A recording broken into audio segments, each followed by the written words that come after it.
Hello, everyone. Welcome to the Social Capital Guy podcast, episode 3. And I'm your host, Bhavon Joseph. With every episode, I aim to provide my listeners with a few call to action questions like, what am I going to do with this information? How do I follow up with the guest or the host myself? And also, how am I going to apply what I've learned here in my everyday life? And our guests provide a lot of inspirational and motivational content as well. So this podcast is centered around what I call the 3 C's: community, careers, and capital. And the capital we're talking about is social capital in particular. And our guest today is going to touch on all 3 of the C's as well.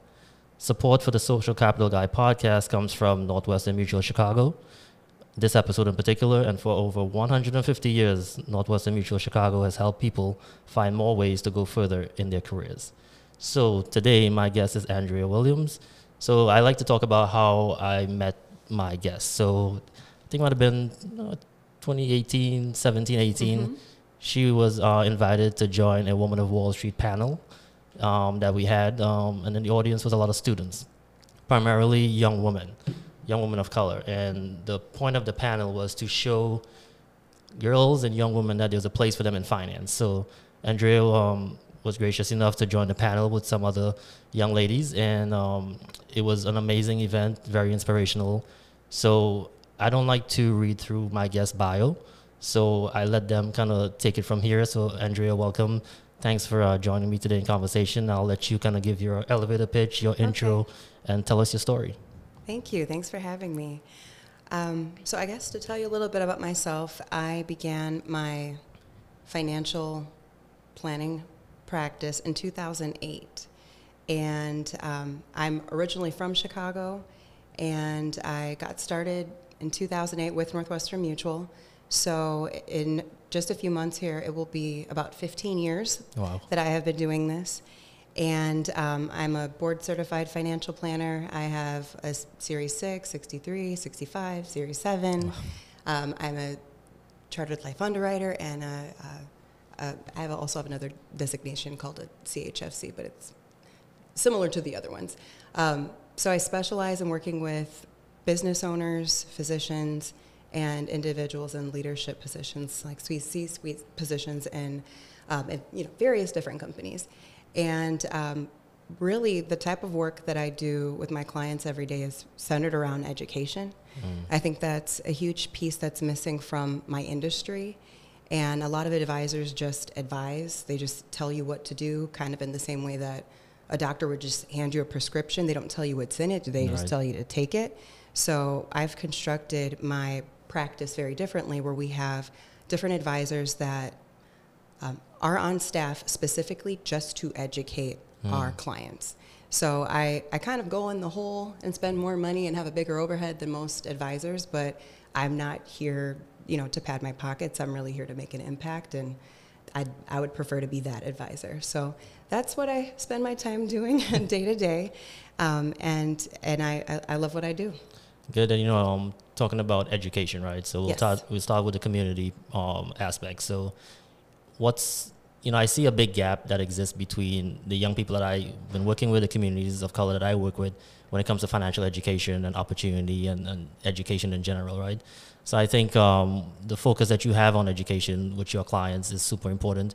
But talk about that gap. How do we close that gap between, students in particular, financial education? I know it's not like stressed in high school and stuff these days, but I think we all know the importance of financial education and just being financially aware and stuff like that. So some of the same education tools or resources you have for your clients, do you see that as applicable to students, college students, interns, young people who are just starting their careers as well?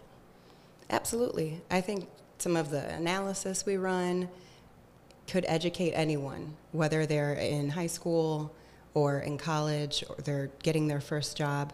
I think even just having a mock-up, an example, is incredibly helpful. A lot of my clients save on behalf of their children, and they will ask, can my child come in for a meeting? Can they sit with you and learn about what's in their account? What stocks do they have, or what is a mutual fund? And these are really the conversations that we're having with adults, because that's the unfortunate thing about personal finance is it really isn't taught in any area of school. Right. And then it becomes either your responsibility, or for me as the advisor, I take on the responsibility to make sure that my clients have the prerequisite education in order to make educated decisions, or else you're just kind of trusting someone and shooting from the hip, and that doesn't always go so well. So a lot of my clients that have participated in the education, they'll send their kids in, and I mean young kids. I mean like 13-year-olds that have taken up an interest in in stocks, bonds, and mutual funds, and certainly the 22-year-olds that have gotten their first paycheck, and they want to make sure that their child does the absolute most correct thing with that first paycheck. Everything that they felt like they didn't do, they want their child to do. And what we align with often is what we call the law of parallel growth. So I have other advisors on my team that are 22 that have been trained by me that will work with my clients' children to make sure that they're the same age group, they have things in common, and they're being spoken to in a way that is, more palatable. It's the same language, the Gen Z language, the language I don't speak. So, it's same song, different voice, and it's important who that song is coming from. What's interesting is I work with a lot of college interns, right? And when we say to them, hey, you're going to this firm this summer, in New York, Denver, wherever that is, the first thing they ask is, can you help me create a budget? Wow. Because they've never made that much money before. And we teach them, about generational wealth building and all that stuff. But the first thing they come to me and say, hey, can you help me create a budget? Because this is a lot of money. I've never seen this much money before, but I want to make sure that I have something at the end of the summer. Yes. So I think the fact that if we can educate young people at a very early age, like, listen, this is important, when you start working, learn about taxes and all that stuff, investing. I'm very passionate about that. I know you are as well too, so that's very important. So on the topic of education, maybe take us through a little bit of your own, your educational path to where you are today. And, just kind of, you said you're from Chicago. Yes. So tell us a little bit about your educational path as well. Sure. I went to high school here in Chicago. I went to Lane Tech. And after Lane Tech, I got into all the Ivies that I wanted to go to. And when I was a senior in high school, I had just come back from a Harvard brunch, and I told my boyfriend at the time that I was going to go to Harvard. And then about 3 weeks later, he proposed. So we are not together today. So maybe I should have made different decisions. So that's why it's always good to have mentees for me today, where I can, pour into them and give them advice, because I didn't have good advice. I didn't have like an older sister, older cousin that could have weighed in on things. But at any rate, I ended up going to Dominican University in River Forest, and quite frankly, it wasn't challenging enough for me. I ended up graduating in 2.5 years, first in my class, in a class that wasn't even mine, and then I began working. I had interned at the William Wrigley Jr. Company through Inroads, and I, made some connections there, and, was offered a full-time job. And but eventually I realized that, scrubbing spreadsheets and SAP and, all of that stuff, it wasn't for me. So when I had the opportunity to join Northwestern Mutual and, build my own firm and make an impact with my people, I was ecstatic. I really couldn't have chosen a better career for myself. So I'm so fortunate that that's where I ended up 15 years ago. And that's also part of my education journey, because what I do appreciate about the wealth management space is it actually doesn't matter what training you have or what your major was. Everyone gets an opportunity to take these series exams, and then you can also educate yourself further. And I went further and got the CFP. So only about 5% of the financial services industry has a CFP, and it was really important for me as a woman of color to be board certified. So I put my head down, and it really took years of study. I had friends that would ask me, when are you going to stop studying? Because I was always studying for some exam. And that was a big thing for me, because by the time I had gotten the Northwestern Mutual opportunity, I was kind of at a crossroads where I was considering going to law school, but I was really passionate about finance, and I had studied finance in college. And I was speaking to a gentleman by the name of Tom Canale, who runs our office that's out near O'Hare Airport. And he was telling me about the career, and he showed me this diagram about how I could get all of this education, and I could be an expert for free. And that was important to me as well, because I had a full tuition scholarship. I had actually been paid about $50,000 a year to go to college, and I was not a fan of taking on loans. So when he told me about how I could get these advanced designations and really be an expert for people, that was very intriguing to me. Yeah. And one of the things I told him was, he asked me, why do you want to become an attorney? And I said, I just know that I want to be a knowledge broker. I know that I want to own a knowledge base and be able to disseminate my knowledge, for other people. And when he showed me this diagram with all of these details about the education that I could have, it clicked. It all came together. My passion for finance, my desire to be an expert, my desire to impact other people, this was the career for me. Yeah. So you mentioned connections and growing your business and stuff like that. So the theme of this whole podcast is social capital and networking, right? I believe really strongly in the fact that if you are not surrounded by a community of people who can help you get exposed to different things, help you meet different people, one of the main things I do is help young people increase their social capital. And I see all the opportunities that they had access to and where they are today. So talk about the role of social capital and networking. I know in your business, networking is a big part of it as well. So talk about the importance of social capital, learning to networking the right way. Any tips you have for students as well, too, would be super helpful. Yeah. Sure. I think coming from the minority community, that's not something that we're taught off the bat. It's not who, it's not what you know, it's who you know. Yeah. We're taught more around just the concept of family and community. And I think that sometimes networking can be seen as opportunistic, but in reality, is going out and getting a bunch of money, is that opportunistic? No, because if you're able to either build social capital or build capital, period, you can do a lot with that for other people. Yeah. There's nothing wrong with networking and learning about people and identifying how you can help them and how they can help you. So in my career, you absolutely have to be good at networking, and I would not be where I am today if I wasn't incredible at networking. Yeah. So you could be the best financial planner in the entire world. You could be the most intelligent, Series 7 licensed advisor. But if you can't convince other people to trust you, and if you can't get them to open up their networks to you, then you'll go out of business very quickly.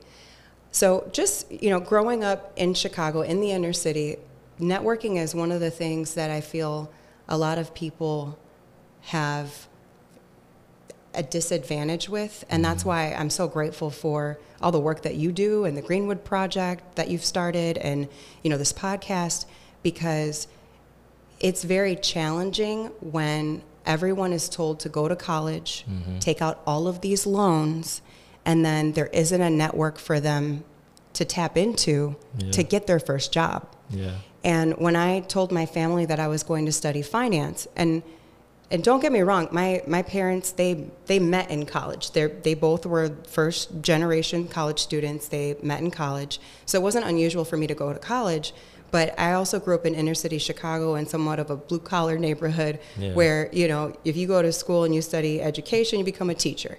And if you're smart, you study medicine, you become a doctor. When I said I was going to study finance, they said, well, what do you think you're going to be? And at that point, I didn't know, but I knew I was passionate about owning the knowledge base for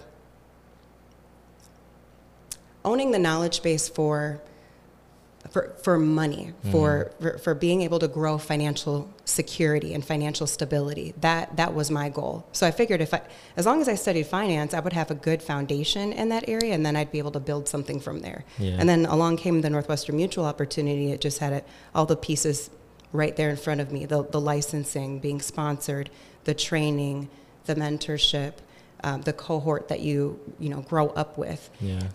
And it was the best. It was preparation meeting opportunity, as Oprah says. Yeah. So it was great. No, definitely. And I think when you talk about preparation and young people, working with young people in particular, college students who are interns, I tell them, hey, like you said, when it comes to networking, it's very difficult for some people, right? Mm-hmm. Because a lot of people are shy, they're in public speaking, that kind of thing, and they have to get out their shell a little bit. Mm-hmm. So I tell young people, the more prepared you are, the more confident you will be. Yes. So my wish for every young person is to be confident. Yes. Right? Because you walk into a room and you're confident and you know what you're doing, you're prepared. Because in your business, you got to meet clients, right? You got to help them manage their money. You got to get new clients, and I think getting out of it, being shy is not going to benefit you in a big way if you're in your business, for example. Yes. So Karina Reyes, who we both know and love, right? I can tell you when she saw you on that panel and she saw you guys, what you were doing at Northwestern Mutual. Again, when I met her, I said, Karina, check this out. Right? Just give it a look. She's like, listen, I'm a Spanish major. I don't even feel like I belong in this industry. I said, just wait and see, right? So she's like, all right, I'll take a chance. And fast forward, how many years later, she's crushing it, right? Oh my she's gosh. killing it. I'm so proud. At you guys' firms, right? So I think I tell all my guests, because they're people that I know, and I say to them, sometimes we become role models and we don't even know it. Right. Right. We cast something that's called a leadership shadow. Right. So they are a young woman looking up to you in particular, and will hear this and see this podcast. And the reason I want it to be video is because I want them to see. Right. You'll probably hear me say this a million times. Kids can't be what they can't see. Exactly. Right. So your story of like, listen, I want to do finance, and folks might say, hey, well, what are you going to do with that? I think exposure is a solution there, because the more young people get exposed to different types of careers, you just never know what's going to click. Right. So I think the fact that you went out and did that, and now you are becoming like a role model to Karina and all these other young ladies who are coming behind you. So maybe talk about that a little bit. At your firm, you probably come across a lot of interns, right? Young ladies of color in particular, who might see you and what you're doing. So talk about the importance you feel of your role in not just the firm, but your profession in general, and sometimes being the first to do something, in your career, and the young ladies who might be looking up to you, because I feel like that's very, very powerful. I've talked to Karina, she's told me this already about you and Jackie, the people at the firm, right? So talk about the role you play, not just in your business, but as a professional doing what you do and the inspiration that you provide to young ladies. Definitely. I totally agree with you. I say this all the time. A child cannot be what a child cannot see. And I just really felt led, and I knew that going into finance, it was going to be more of a, white, male-dominated environment. I was not surprised by that, but I just knew I had to be the first. And I know how important it is to have role models, and at that time, it was 2008, but we're still breaking so much ground in so many different places. 20 years from now, unfortunately, there probably are still going to be some, women of color firsts in different industries, and I was pretty surprised that personal finance, wealth management, that we didn't have more people of color or women. There aren't even. Women of the majority ethnicity in wealth management. So I just believe it's incredibly important, because there were times where things got really, really tough, and there weren't people around me that looked like me, that were dealing with the same what I would call market interaction. The public deals with you differently when you're a woman and you're a person of color. Yeah. So there weren't too many people that I could talk to that could relate or give me advice, but I knew if I stuck this out, I would be there for the people, for the Karinas that needed this advice. And what was really important for me was to go to industry groups that were like affinity groups that were sponsored, for people of color. And that really made all the difference. So I knew if it made all the difference for me, then other people seeing me at Northwestern Mutual, because there weren't a ton of people of color or women at NM at the time. There are today. There are tons today. Come on over. There are tons. But at the time, there weren't. But and there weren't at other companies either. So we would all have to get together to be able to see each other. And that's where we built the confidence. And that's where I saw other people of color and women doing really well. And that gave me the confidence that, wow, if she can do it, I can do it. If he can do it, I can do it. And that's what I think about. That's what I want to be for other people. Yeah. So I'm so encouraged to hear that Karina saw me at the Women of Wall Street event and thought, wow, okay, if she's doing this, then, you know, we don't look too different. Maybe I could do that. Exactly. Representation matters big time. Absolutely. I meet young people all the time and they say, you know what, I'll show up, I'll do the work at the internship, that's fine, but will there be anybody there who looks like me? Right? Can I be myself at work? Those are the questions they have, like most important questions they have for me. And what do? I go to that firm and I say, hey, Andrea or Karina, guess what? We got interns coming in the door. I need you to put your arms around them. Because imposter syndrome is a real thing. Yes. You know, and you mentioned the industry and how it looks today and how it looked back then. When I started my career on Wall Street like 15, 20 years ago, the rooms that I went into were predominantly male and white. Very few women. I met the first female trader maybe 12 years into my career. Wow. You know, and then I get asked to speak at a lot of conferences and stuff now. And I get up on stage and I say, you know what, 20 years ago when I started my career on Wall Street, every room that I walked into looked exactly like this one. And you can hear a pin drop.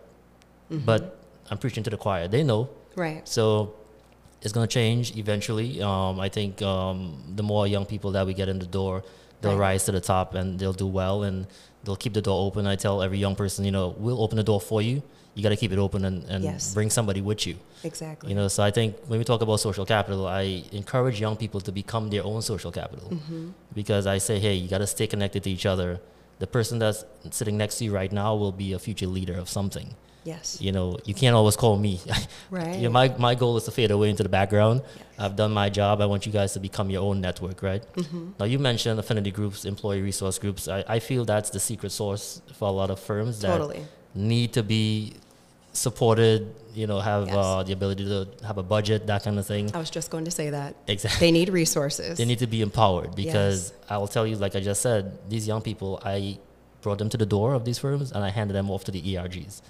You know, so maybe talk about, you know, your thoughts on employee resource groups, affinity groups, and how impactful that could be in recruiting in particular and retention too, I think.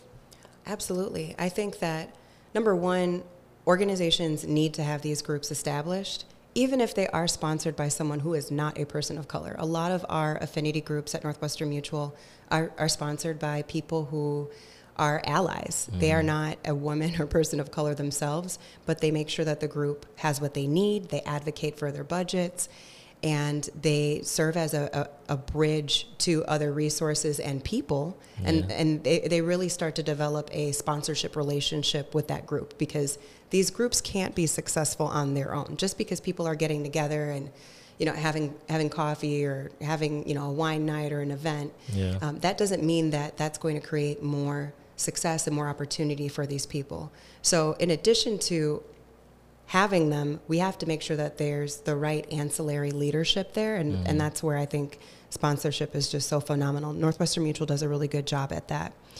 And then on top of that, it's just incredibly important because people find so much community.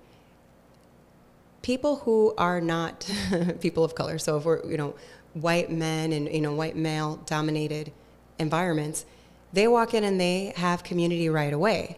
And they don't know what they're not missing.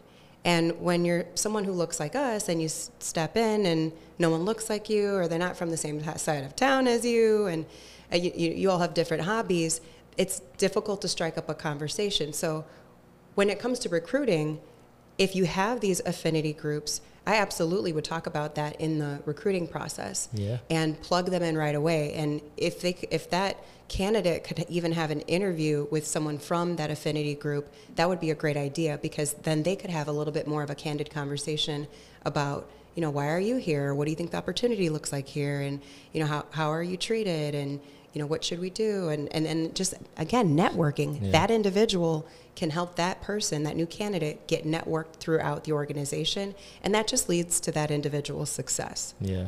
You know, it's funny you mentioned that a young lady a couple summers ago got 3 job offers in New York from 3 major global banks, and she turned down one of them, who was very well known, and the firm asked me why. Why did she turn them down? Nobody says no to them, kind of thing.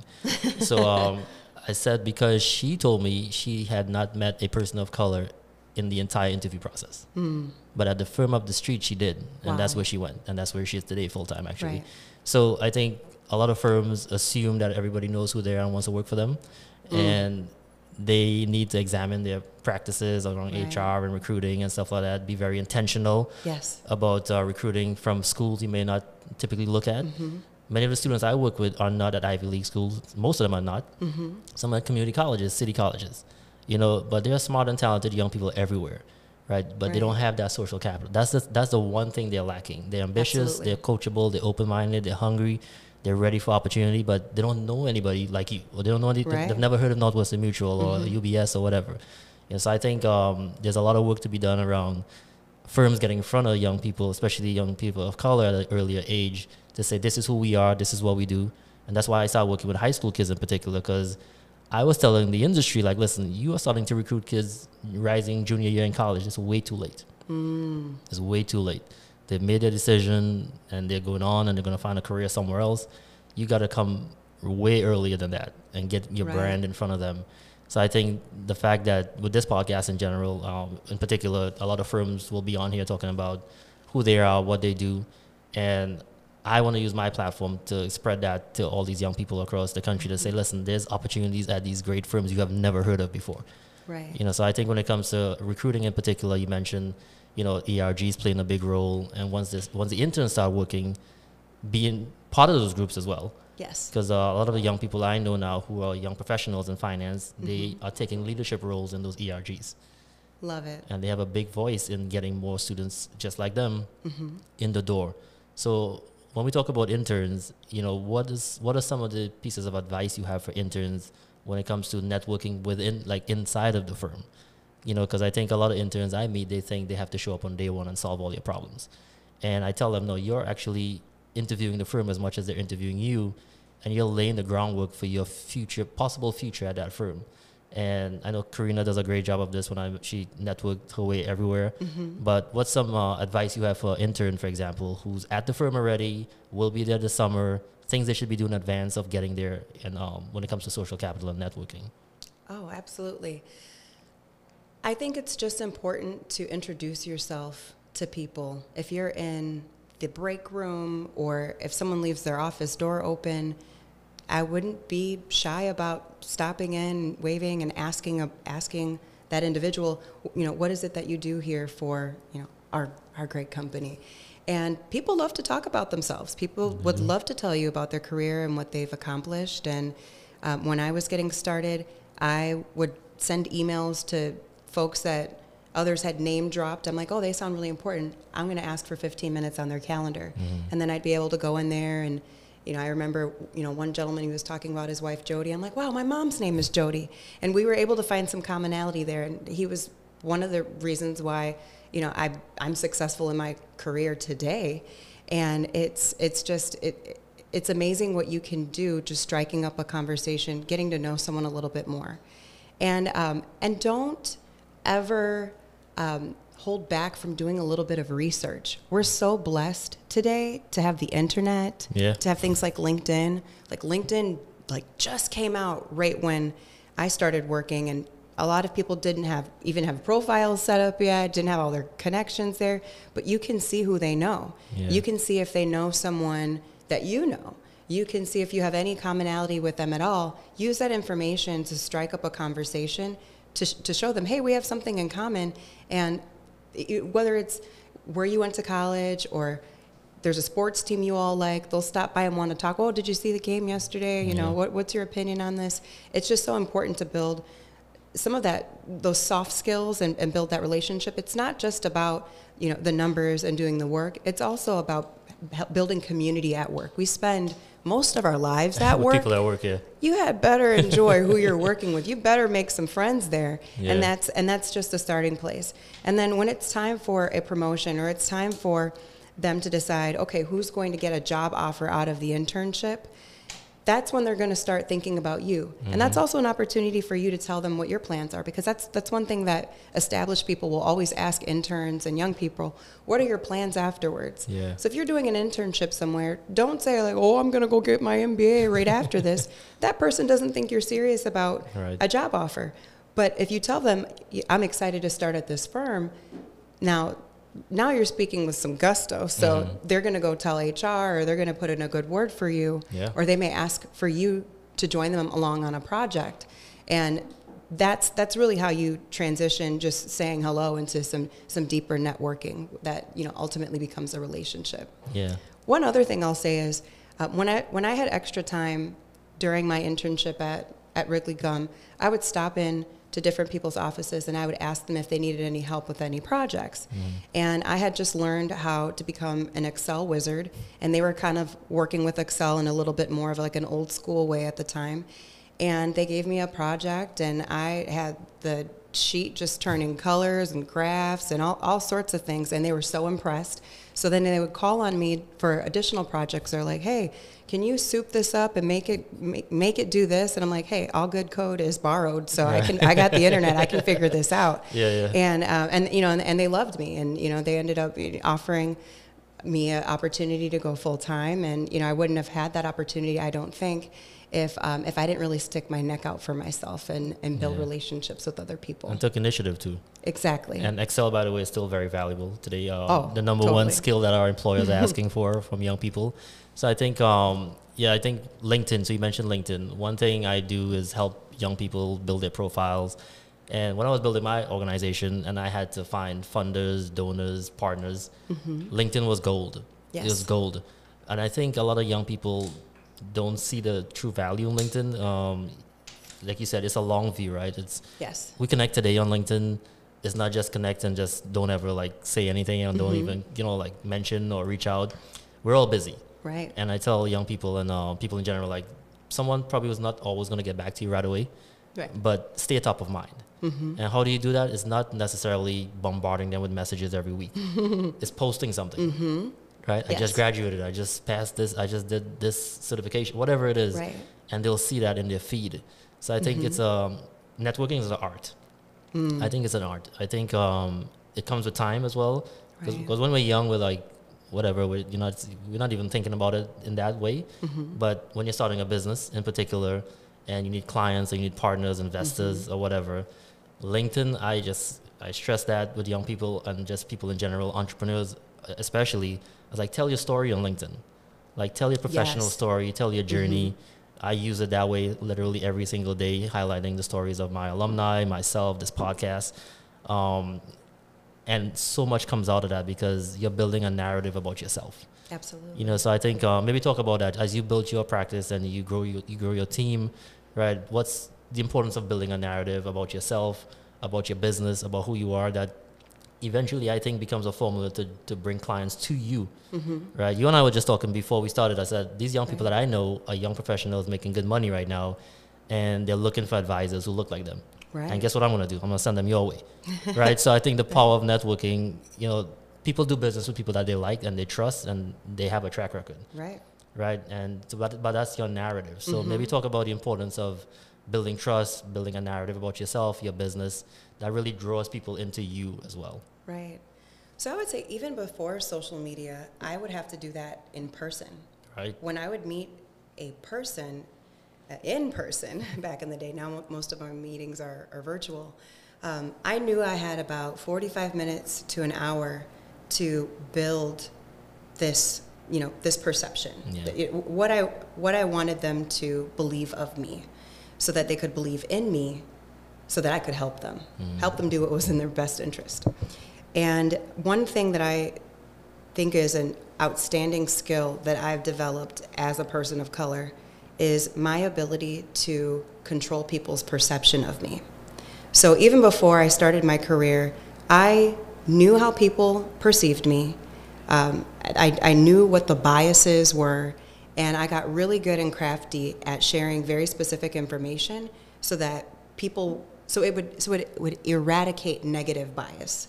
And that gave me more confidence in interacting with people outside of my social circle or outside of my, like my ethnic background, because I knew I could chat with them and I could win them over and get them to see the potential in me. So that's what I had to do my, an entire life, high school through college and, with professors and internships. And then I get this career here at Northwestern Mutual. And I'm like, oh, wow, this is what I need to do. I need to convince people that I'm, worthy of taking over their life savings. I'm like, I can do that. I do that my entire life. I'm a Black woman. I'm a pro at that. So even before we had social media, our role oftentimes as people of color is to have to, give our elevator pitch in sort of a way and present information that shows that, hey, those biases that you may have because you may not have a lot of interaction with people of color, hey, I'm here now, and I want you to see that I'm different than that stereotype, and I'm a completely different person. You're probably not going to catch me doing anything that perpetuates any stereotype you've heard of. And they're always like, wow, and they're more interested because of that. But all of this information, it transitions over to social media. Social media is an excellent opportunity for us to control people's perception of us in a very laser-focused way. So years ago, when social media really was just Facebook, I decided, okay, I'm going to shut down my personal Facebook, and because that just had a lot of, pictures of me when I was younger. Not that I was doing anything wrong or inappropriate, but it didn't paint me in a light that would make people want to give me their life savings. I looked like a young person. I now needed to look like a professional, so I started a professional page. And I added all of my clients. And I started to realize very quickly when I would get on the phone with my clients, they would say things like, oh, and you were just in Vermont. And I'm like, I was in Vermont last March. What are they talking about? And then I realized, hey, that was the last time that I posted. So it all feeds into this perception is reality. And that's when, as I started to progress in my career and develop different accolades, I would post all of these things. And my clients, when I would get on the phone with them, they would start to change their tune a little bit. And they'd say like, oh, I know you're really busy, and I know you're super successful now.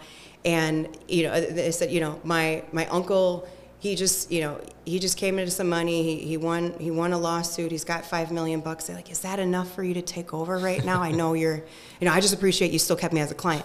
I'm like, oh, absolutely. We can still work with that. Send your uncle my way, because social media is going to present whatever image you put out there. So if you're not careful with what you put out there, and people have access to that, it can send things either direction. So always be careful what you choose to pump out there. And that's why I think it's okay to have sometimes having separate pages. You can have your fun page with you and your friends, but then have a page where you would add your coworkers. And I think that makes other people feel more comfortable when they refer you to a job. They're like, oh, I'm connected to them on social media, and they're a stand-up person, and they're just posting pictures of themselves at the pumpkin patch and all of that. That makes you more referable and hireable. So just be choosy about what you put on social media. And the last thing to just mention here is social media. It's not just about the marketing of yourself, it's your ability to connect with each other. Like we connect on social media, and we boost each other up on social media. It's so important to do that. And there's so many opportunities to meet so many more people through social media. On top of everything else. People notice that too, right? So you mentioned like boosting each other up, and my friends on LinkedIn and business partners or whatever, I always make time. I set aside like an hour or two a week just to like comment on people's stuff. Absolutely. Because again, staying top of mind. And it's like, oh, Bhavon's always saying something about finance, so he's always talking about internships or diversity and this and that. I want to be known as a diversity guy. Like that's my narrative I want to form about helping young people get introduced to careers in finance and this podcast and social capital. Like social capital is like the mountain I'm going to die on, because I just feel it's so valuable, because I've seen what's happened to me. The minute I started connecting with certain people and being in certain circles, the opportunities just was just limitless. So I tell young people, like, you got to take that long view of like, you meet Andrea today or you meet Bhavon today. Like, it's not what we can do for you today. Right. It's what that relationship can involve of, like turn into down the road.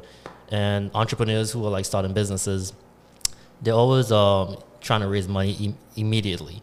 And I tell them, don't try to raise that financial capital right now. Raise relationship capital. Right. Right. Build a network of people that you can call on and say, hey, I'm doing this thing now. Are you interested? So start building relationships. Right. So that's why I think social capital is the first thing you should start, trying to grow before you start to go after all this money and all that stuff. I think the money is going to come. Exactly. I saw that with the organization I started. It was literally me showing up to the offices of these people and saying, listen, this is my idea. And the way I presented it to them, I gave them no choice but to come along. Right. It was like, he's crazy obsessed about it. Like, must be something here. Let's just see what happens. And I didn't have a organization. I didn't have a board. I didn't have an intern. I didn't have anything.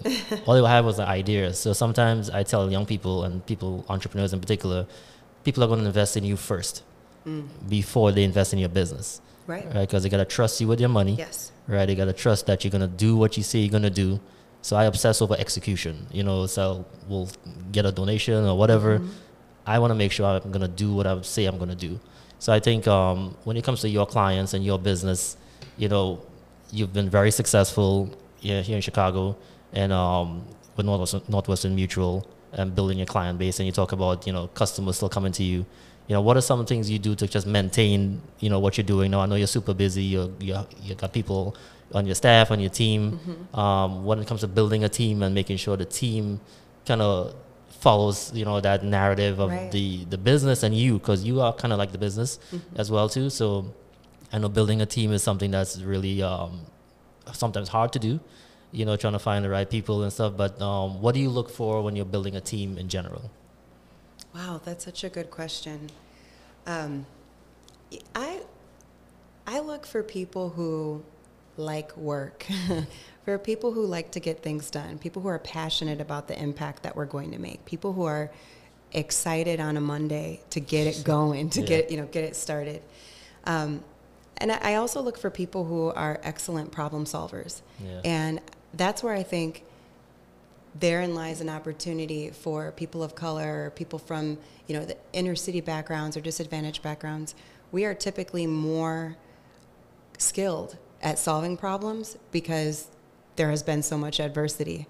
So I definitely don't shy away from those people or those skill sets. And that's what a lot of these corporations need to understand is if you want to find someone creative who can just figure something out, hire someone that's had to figure something out their entire life. It's funny you said that. A young man said to me a couple of years ago, I met him, he was in high school, I think, at the time, and he ended up having an internship and stuff like that, and he did really well. And he came back and he said, Bhavan, when I would wake up every day and like step outside, he says, when you step outside your home and into your community and everything you see tells you that it's not going to happen for you or you're destined to fail. He's like, when you encounter opportunity, like you are like, let's go. Right. Whatever I need to do, let's get it done. And I saw that year after year with the interns, like they would outperform the other interns who had it handed to them. Because when you were born with everything and everything's handed to you, you can't deal with adversity. Right. You've never had to deal with it. Yes. So I think diversity, equity, inclusion, recruiting talent, diverse talent hits the bottom line, like you said.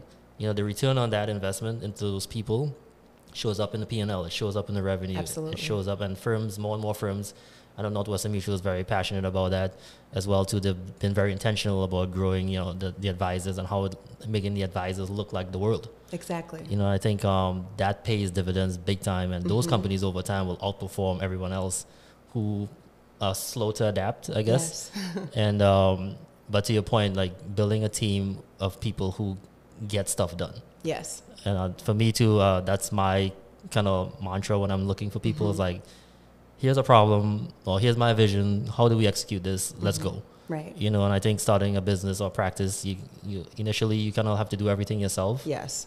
Pay attention to all the cracks, right, and all the issues. But once that's up and running, you find people who buy into that. Exactly. As well too. So I think some questions I have for you as well around building a business and generational wealth in particular. Yes. Because I feel like generational wealth, the same way it's passed on from generation to generation, so is poverty, so is lack of access, lack of opportunity. So what are your thoughts on how do we help, and let's talk about Chicago in particular, communities in Chicago, communities of color, what I don't call them underserved, I call them underestimated, right? The talent is there, the potential is there, but how do we help those individuals start thinking about generational wealth building and stuff like that? Wow. How do we get them to start thinking about building generational wealth?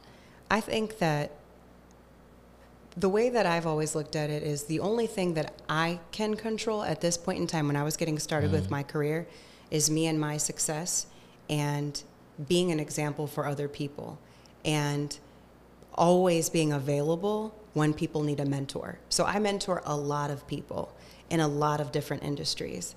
And I'm excited to be able to say I have some mentees that have built some really awesome businesses because of the mentorship that they've received from me. So I would just say the people that have kind of made it out, don't forget where you come from and always make sure that you make it back to make an impact. You know, leave the door open. Leave the door open. Don't have that crab in the bucket syndrome. Leave the door open and bring other people alongside you so that you can build more community in these spaces. And you never know, maybe that person that you taught, that you trained up, that person might be able to help you launch your next venture. Or maybe that's the person that you could sell your business to or merge with or pass your business on to when you're ready to go move on and do other things. So I just think it's incredibly important to constantly push forward, but also constantly look back. And make sure that you're visible to your community when you're part of that group that's doing well. But I think we all have to just get more comfortable with having conversations about business and money and wealth. And I've noticed there are different conversations that happen in different communities at the dinner table. And think about it, you know, well, number one, are you even having dinner at the dinner table these days with your family? Yeah. And when you're discussing things with your family, what are you all talking about? And it's important to ask our children, what do you want to be one day? You know, what kind of list are you making this weekend? Yeah. You know, what are you trying to accomplish? I'm joking because his daughter made a list and I saw it on social media. I'm so proud of her. She's such a boss. 7 years old. Already a boss. But that's when it starts. That's when children are inspired to think a certain way. And I'm just so grateful for the community that I grew up in where I really had a mix of things. I got to see, affluent people and impoverished people, and I have family on both ends of the spectrum. And that is what put me in a position where I was able to make a decision for myself. Do I want to live like these people? Yeah. Or do I want to live like these people? And I thought, hey, I might be able to live like these people and come back and make an impact. Yeah. It's interesting. I meet a lot of young people who say they want to be advisors one day. And when I ask them why, they say because they want to help their community. Mm-hmm. Like, that's the reason why. And then I meet some advisors who are generations of advisors. So dad, granddad. Yes. And when I ask them, why are you an advisor? They say, well, that's what my dad did. Mm-hmm. So I think we're all products of our environment in one way, one shape or form, like good or bad. Right. And we absorb things from people around us and what we see. A lot of students say, I want to be a teacher one day because the only professional they see is a teacher in the classroom, right? They don't see an investment banker. They don't see a financial planner or advisor, right? But once they meet people like you, especially people who look like them, it's so important to have mentors who look like you. I tell young people, go on LinkedIn and find someone who's doing the thing you want to do. Yes. Right? And see, not everybody has the time to be a mentor, but follow them or see what they're doing, right? Right. So you talked about having mentees. Why is that important to you? And, what tips you have for students who might listen to this, see this podcast and say, you know what? First of all, you probably will be bombarded with LinkedIn invites, but after this conversation, but why is it so important for a young person to have a mentor? What's the value of it for both sides, the mentee and the mentor as well? But I have mentors still in my life that I need every day, pretty much. So you don't outgrow your mentor, right? So talk about mentorship a little bit and how important it is for you. Mentorship it's incredibly important. And, I would say I mentor more people than I have mentors, just in, being the first of many things in my space. The ability to garner mentorship it's a little sparse. So if anyone's willing to offer their hand in mentoring me, feel free to message me. But I think one thing that you just said a second ago about like looking at LinkedIn and looking at where people are, and I did get some mentors that way. When I first started, I didn't see any women of color in finance, and I was able to develop some mentors that actually were in New York. They were women of color that worked on Wall Street, and I kept in touch with them. And one of them worked for UBS. I was in the UBS tower, and every time she was in the UBS tower, we would have breakfast or we would have lunch, and she would just pour into me and encourage me. And just what I was going to mention about what you mentioned earlier regarding LinkedIn is that identify who you want to be like by looking at their LinkedIn profile. And then take a look at what they did. What was their career? What internship did they have? What was their major? Who are they connected to? Emulate what they did to get to where they are. So, you don't have to think that it's impossible to get somewhere if you've seen someone else's path to do it. Yeah. And then the other thing that I want to say about this is, also be very careful. I think mentorship is very important in having other people speak into your life about the decisions that you make. So I was going to say, be very careful about pursuing like the wrong education. So, not that there's ever going to be anything wrong with education, but education that costs too much, that doesn't get you any ROI. That's another thing that saddles our community is the, student loan debt and things like that. So unless you know someone or you see someone that went out and got that particular like extra or third master's degree or 12th PhD to get that job, if that's really what led them to get that job, then by all means, go for it. Emulate that path. But if that's truly not the path to get to where you'd like to be, then identify who has that role that you're looking for, and go ahead and ask them.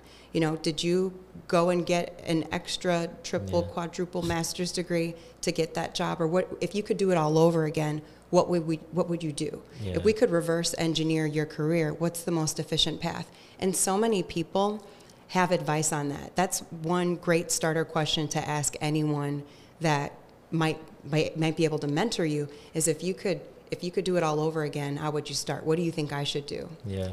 And I think to high school kids in particular are not given enough information to make an informed decision on a high-paying college career major, because again they pick low-paying college majors, and they end up with all this debt and make $40,000 a year. Right. So I think we gotta change that around and say, hey, these are high-paying college careers, majors that you can do really well out of school, start building generational wealth.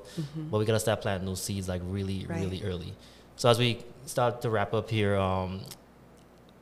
we talk about social capital. We talked about your career, your business. What's some advice you have for a young person or just anyone who might want to do what you're doing? Like, what's one piece of advice you have for them about your business, about your career, from initial first steps they might take if they say, you know what, I'm interested now. I want to do what she does. Yeah. They heard $5 million and they were like, I want to. Absolutely. So if I could take my own question and flip it back on myself, it's, if I could reverse engineer it, what would I have done differently? And I love that you work with high school students, because I think that high school is where it starts. Because, again, growing up in the inner city, when my parents' friends or neighbors would stop by and they'd ask me, what college do you want to go to? I didn't even know all the colleges. I didn't know what was out there. So if I don't know the colleges, I definitely don't know the banks. I don't know, the wirehouses. I don't know the firms. I don't know the consulting firms. There's no way I'm going to know that. So if I could start it all over again, I would first take a look at what school I might want to go to that would feed into a career that I may want. Yeah. And, and that might mean going to an Ivy League school. That may mean, leaving your town, the people you're used to being around, leaving your city, leaving your neighborhood, leaving the state, and submerging yourself in an academic culture around other people who are having that same experience, where you can band together and you don't have the same goal of getting a particular degree and going on and developing a career. So I would first start there. I would start to look at what schools support the kind of career you're looking for. And then, after that, as we've been talking about here, it's about getting internships, and that's where I think it's so important that any way you can connect with other people, whether through sports or other organizations, volunteer organizations, as many people as you can connect with. Networking starts in high school. It does, yeah. So I'll tell you, my father is a black man from the west side of Chicago, and he was bused to the North Shore of Chicago, which is a predominantly white community, as part of the Nixon integration program. His friends from Wilmette and Winnetka, they still drive down and come and stop by and hang out with my dad, and he's 65 years old. Wow. So the network that he built in 5th grade is still with him today. And that network also helped impact my life. So it starts with T-ball. Yeah. It starts with staying in touch with people. It starts with getting involved in sports that have bigger ticket items attached to them. Networking happens at every single stage of our life, and we can't be remiss and think that our friends in 5th grade don't help create the social capital that we have in our 60s. They absolutely do. That's amazing. The ripple effect, right? Yes. Of your dad, 5th grade friends. Yes. Onto you, right? And I think the ripple effect of Andrea, like years, generations to come as well.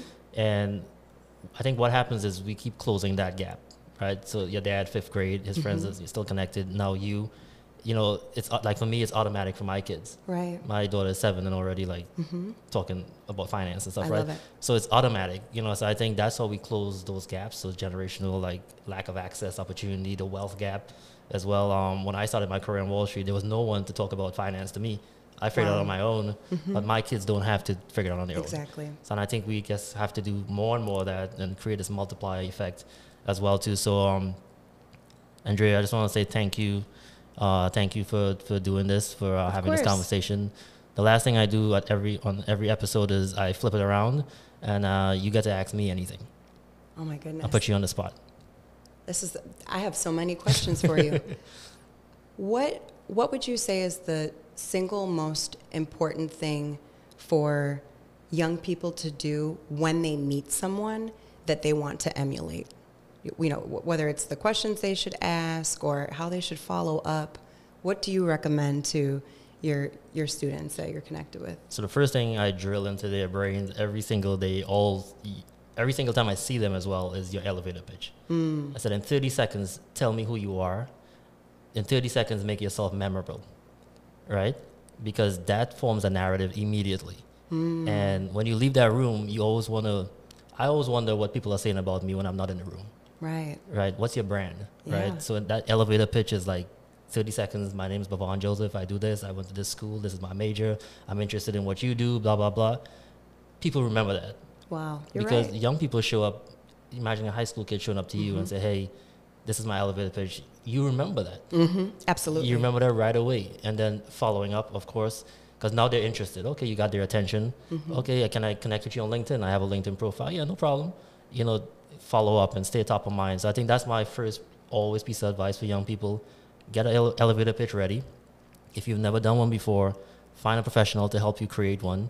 And always be proud to talk about yourself. Right? Nobody knows you better than you. So always say loud and proud who you are, right?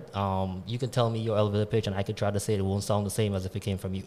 That's true. And I think public speaking as well is a big challenge for a lot of young people.